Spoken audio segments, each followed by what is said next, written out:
Tafsir Fi Zilalil Quran karya Asy-Syahid Said Qutb, diterjemah bahasa oleh Datuk Yusof Zaki. Semoga Allah memberkati beliau. Tafsiran ayat 94 ke 98. Mereka telah membuat dakwaan-dakwaan yang panjang lebar, iaitu mereka adalah umat pilihan Allah. Mereka lah satu-satunya umat yang mendapat hidayah dan satu-satunya umat yang akan mendapat kejayaan di negeri akhirat. Sedangkan umat-umat yang lain dari mereka tidak akan mendapat apa-apa habuan di sisi Allah di akhirat. Dakwaan ini juga bererti bahawa orang-orang yang beriman kepada Nabi Muhammad SAW tidak akan mendapat apa-apa habuan di akhirat. Matlamat pertama mereka ialah untuk menggoncangkan kepercayaan kaum muslimin terhadap agama mereka dan terhadap janji-janji Rasulullah dan Al-Quran kepada mereka. Oleh itu Allah memerintah Rasulullah SAW supaya mengajak kaum Yahudi bermubahalah, iaitu kedua-dua pihak sama berdiri dan berdoa agar Allah membinasakan mana-mana pihak yang berdusta. Katakanlah, jika kamu menganggap negeri akhirat itu untuk kamu sahaja di sisi Allah, bukan untuk orang lain, maka hendaklah kamu bercita-cita mati jika kamu orang-orang yang benar. Ayat 94. Kaum Yahudi tidak sanggup bermubahalah. Cabaran ini diiringi pula dengan suatu kenyataan yang menerangkan bahawa mereka tidak akan menerima mubahalah itu dan tidak akan menuntut kematian, kerana mereka tahu bahawa mereka pembohong. Mereka takut Allah membinasakan mereka ketika mereka tahu bahawa segala perbuatan yang dilakukan mereka itu tidak akan membolehkan mereka menerima apa-apa bahagian di akhirat. Ini bererti mereka akan mengalami kerugian dunia dengan kematian yang didoakan mereka dan akan mengalami kerugian akhirat dengan amalan-amalan yang jahat yang dilakukan mereka. Oleh sebab itulah mereka tidak akan menerima cabaran itu kerana mereka adalah golongan manusia yang paling sayang pada hidup dunia. Dalam hubungan ini mereka sama saja dengan golongan musyrikin. Dan mereka tidak akan bercita-cita mati dengan sebab dosa-dosa yang dilakukan mereka, dan Allah amat mengetahui rahsia-rahsia orang-orang yang zalim. Ayat 95. Dan sesungguhnya engkau akan mendapati mereka seloba-loba manusia terhadap hidup dunia. Mereka lebih loba dari kaum musyrikin. Setiap orang dari mereka bercita-cita agar dipanjangkan umurnya 1000 tahun. Sedangkan umur yang panjang itu tidak dapat menghindarkannya dari azab jika dipanjangkan umurnya. Dan Allah melihat segala apa yang dilakukan mereka. Ayat 96. Mereka tidak akan bercita-cita mati kerana amalan yang dikerjakan untuk akhirat itu tidak memberi harapan kepada mereka untuk mendapat apa-apa pahala dan menyelamatkan mereka dari hukuman yang disediakan untuk mereka di sana. Dan Allah itu amat mengetahui tentang orang-orang yang zalim dan segala perbuatan yang dilakukan mereka. Bukan sahaja setakat ini, malah ada lagi satu sifat kaum Yahudi yang digambarkan oleh Al-Quran dengan gambaran yang penuh penghinaan dan cemuhan. Dan sesungguhnya engkau akan mendapati mereka seloba-loba manusia terhadap hidup dunia, iaitu terhadap apa sahaja bentuk hidup, iaitu tidak semestinya bentuk hidup yang mulia atau hidup istimewa, asalkan mereka dapat hidup sahaja walaupun hidup ala ulat-ulat atau serangga. Asal nama hidup sahaja itulah sifat kaum Yahudi di zaman-zaman silam, zaman kini dan zaman akan datang. Mereka tidak mengangkat kepala mereka melainkan apabila ancaman tukul tidak ada, dan jika ancaman tukul itu ada, mereka ada itu ada, mereka akan terus tunduk dan menyebamkan dahi mereka kerana pengecut dan sayangkan hidup, apa sahaja bentuk hidup. Dan di antara orang-orang musyrikin terdapat setiap orang dari mereka bercita-cita agar dipanjangkan umurnya 1000 tahun. Sedangkan umur yang panjang itu tidak dapat menghindarkannya dari azab jika dipanjangkan umurnya. Dan Allah melihat segala apa yang dilakukan mereka. Ayat 96. Yang ini, setiap orang dari mereka berangan-angan hidup 1000 tahun. Kerana mereka tidak mengharapkan pertemuan dengan Allah dan tidak merasa adanya suatu hidup yang lain untuk mereka, lain dari hidup dunia ini.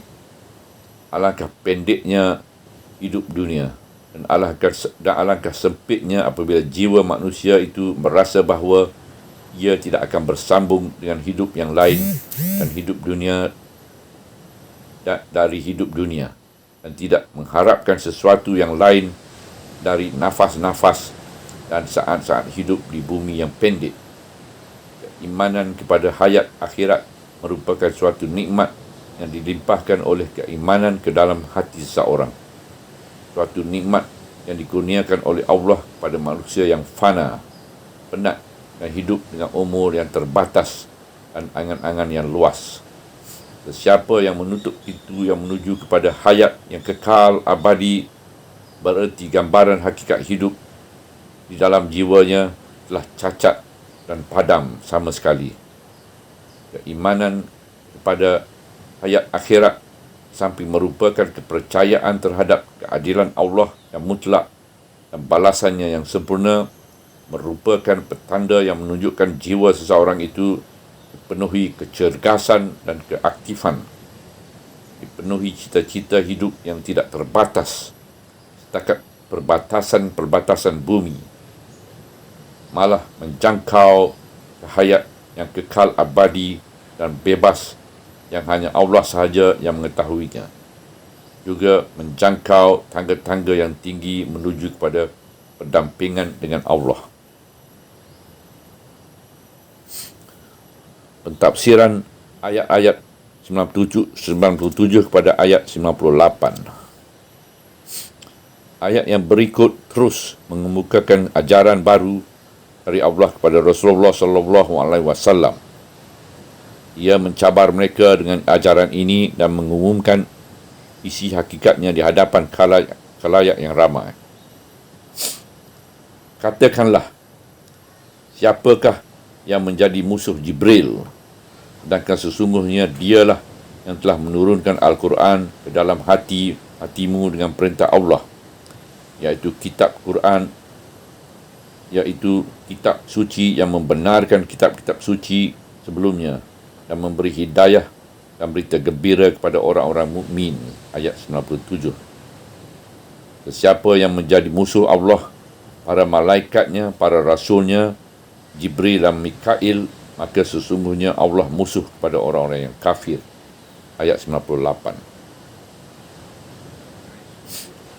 Kaum Yahudi berseteru dengan Jibril. Di dalam kisah cabaran ini, kita dapat mengetahui satu lagi sifat kaum Yahudi yang sungguh aneh. Mereka terlalu marah kerana Allah telah menurunkan limpah kurnianya, iaitu wahyunya kepada mana-mana hamba yang dikendakinya, hingga melampaui segala batas. Kemarahan itu telah membawa mereka kepada satu sikap yang bertentangan, yang tidak diterima akal. Mereka telah mendengar bahawa Jibril menurunkan wahyu dari Allah kepada Nabi Muhammad SAW. Dan oleh kerana persetujuan mereka terhadap beliau telah sampai ke tahap dendam kesumat, maka mereka telah merekakan satu cerita yang lemah dan alasan yang kosong.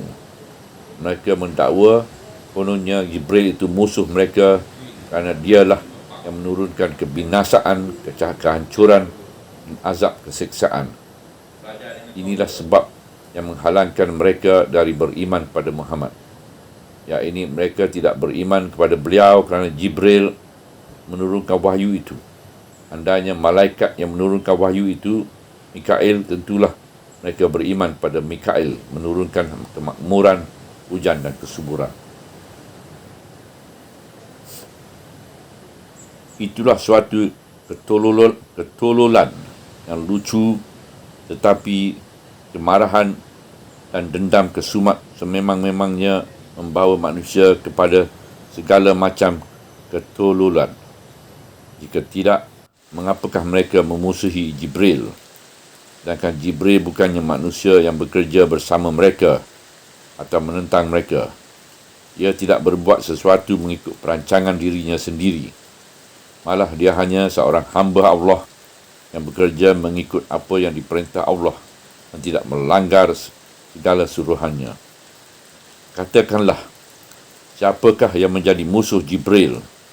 Sedangkan sesungguhnya dialah yang telah menurunkan Al-Quran ke dalam hatimu dengan perintah Allah. Maksudnya, Jibril itu bukannya didorong oleh keinginan dan kemahuannya sendiri menurunkan Al-Quran ke dalam hatimu. Malah dia hanya melaksanakan perintah Allah menurunkan Al-Quran ini ke dalam hatimu. Hati itu merupakan wadah penerima wahyu dan hatilah yang memahami wahyu setelah menerimanya, dan dalam hatilah diletak dan dipeliharakan Al-Quran itu.